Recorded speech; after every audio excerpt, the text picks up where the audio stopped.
Good morning, everyone. It has been an interesting morning. Let's see what has transpired. Well, I woke up with a nasty headache, and that's what makes it so interesting. It was just kind of like this dull headache, and I had no energy whatsoever. And here it is about 10 o'clock in the morning, and I'm finally feeling good. So, you know what? It makes it interesting, not only because I woke up with a headache, but I overslept. I slept through the alarm, and my husband, I think he hit the snooze button, and I never heard it go off at all. I just must have been totally exhausted. So finally took something for it, and I have relief. So I feel so much better. I was really dragging. Headache will do that to you sometimes. So I've also decided today that I'm going to be drinking lots of water, lots of water. Take a drink now. That might be part of my problem, is that I didn't have enough water in the last couple of days. I've been guzzling coffee, if you will, and that's not good. So let's see. So yesterday morning, I went and viewed a building because I'm just considering, and this is just considering, it kind of makes me nervous, scares me a little bit, but I am considering a Longarm shop. Now, I could do that right out of my house if I wanted to. We do have a family room that I could set 2 to 3 long arms up inside there and teach classes, to other long arm quilters if they're interested. But I just got to make sure it's the right thing to do. Do I want to do it in the house? Is it allowed in the subdivision? I got to look up at the homeowners association and see what it says. But this building, I really, really liked it. It has absolutely everything I would want. I don't need to do anything to move into it. I don't have to build any walls, take any walls down or partitions, nothing. It's there. And, for a long arm shop, you don't really need anything because the long arm it's it. But the upstairs of this place, I fell in love with it. It's almost like a house. So the downstairs is very open and has another little separate classroom. It has a little kitchenette, has actually 2 bathrooms, believe it or not, female or should I say women and men's bathroom. Okay, now the upstairs, I loved it because it had, it's like a finished attic, and it had a wainscoting all on the wall. Oh, I loved it, and I could see, I got the vision. As soon as I walked in, I went, oh, wow, this is it. And then went upstairs to the attic, and oh man, it's a finished attic, of course. I really fell in love with it. Oh, so we're gonna make a few phone calls and talk things over with my husband and see what he thinks. He was at a Christmas bowling party last night, so we really didn't get to talk much about it. Didn't get home till late, and then of course by the time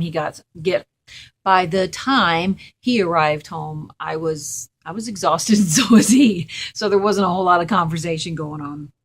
But one thing I did yesterday was I pieced some pillowcases. Now, I didn't do them until last night because I was quite busy yesterday. Where is the one that, oh, here it is.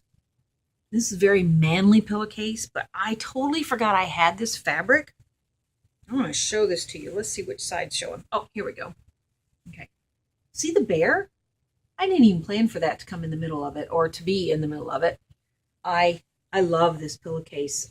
My son Joe came down here and I was showing it to him. He goes, Mom, you know who would like that? And I was like, well, I'm making it for someone, but this someone he wasn't talking about. So we had a little conversation about who would love it. And I'm not going to mention it because that person might be watching the video and, well, maybe he's getting a surprise and I don't want to spoil it. So I made 2 of those last night. And then I'm making another one. Now, it's not out of that fabric. I'll just show you. You can see I got all my pins in here.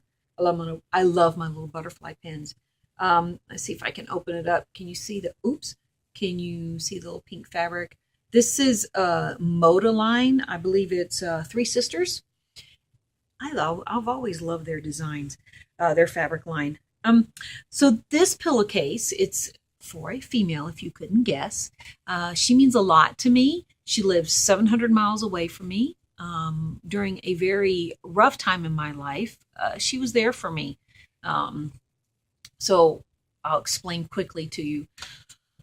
when I was 15, my mom died. And within 2 years, my family, which is my dad, me, and my two sisters. Now, my sisters are older than me, and they were already married, living on their own, that kind of thing, having kids.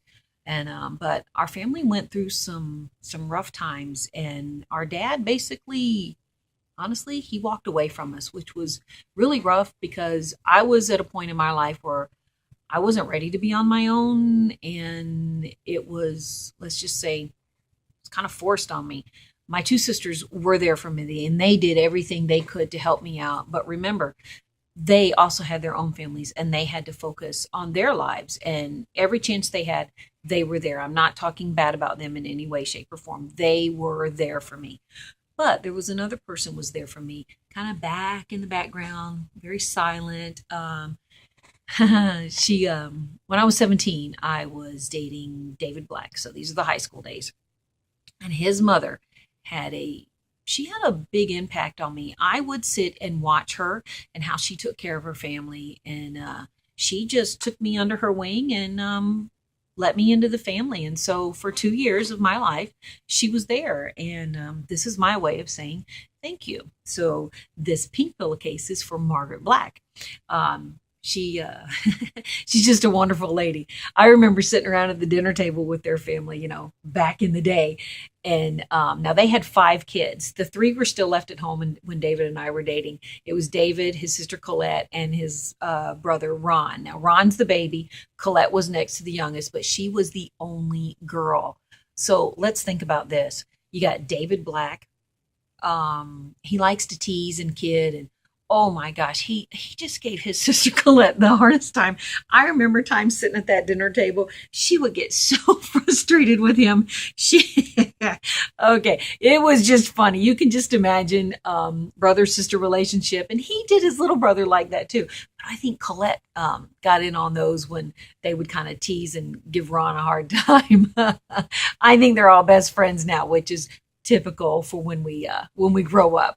We become best friends with our siblings. So I just remember those dinner tables. But his mom sat me down and had a talk with me one day, and it was a good talk. But I've just never forgotten the conversations that we'd have in those dinner tables. And she made me go to church with him too. So anyway, Margaret, this pillowcase is for you, and I'm not going to say who the other one's for. But anyway, that's neither here nor there at this point in time. I hope you like it. It matches the quilt that I made for her a few years ago. So today's agenda is finishing her pillowcase, getting on that Longarm machine, and let's go back to the sewing machine. I went to thread the machine so I could sew this pillowcase, and when I went to put the thread in, I got a whole bunch of lint all over my fingers, and I went, "Oh, you've been sewing a lot, and you did not clean your machine, nor have you changed the needle." So that's your tip for today. If you've been sewing a lot, whether it's on the Longarm machine, your serger, or your regular sewing machine, embroidery machine, clean it. Get that lint out of there. And if it's time to change the needle, change the needle. Don't wait till it breaks. That's not smart, and it's not saving money. It really isn't, because the needle that you got in there, if once it's been used too much, it's going to break on you and shatter. And you know better than that. Go change that needle. It's not going to hurt anything. It only takes 10 seconds to change it, if that. So make sure you take care of your machines. Remember, they're machines. You got to clean them. You got to oil them. Get that lint out of there. Change the needle out, and keep it running. You paid for it, doggone it. So today on the Longarm machine on Helen's quilt, it's an Asian quilt, and I'm going to be sewing like a cherry blossom tree branch throughout. There's certain blocks that are connecting, and that's what I want to try to do. I want to get some cherry blossoms in these blocks connecting, and then I got to finish. It's like an Asian panel, and so I need to finish the figure that's in the panel, which is a female face, and I want to do some lines in there. And so anyway, I got to get moving, and I do have to go grocery shopping. I don't want to go outside because it's kind of dreary out there again today, and it is freezing cold. So hope everybody's staying safe, warm. Have a great day. Toodles, everybody. Bye.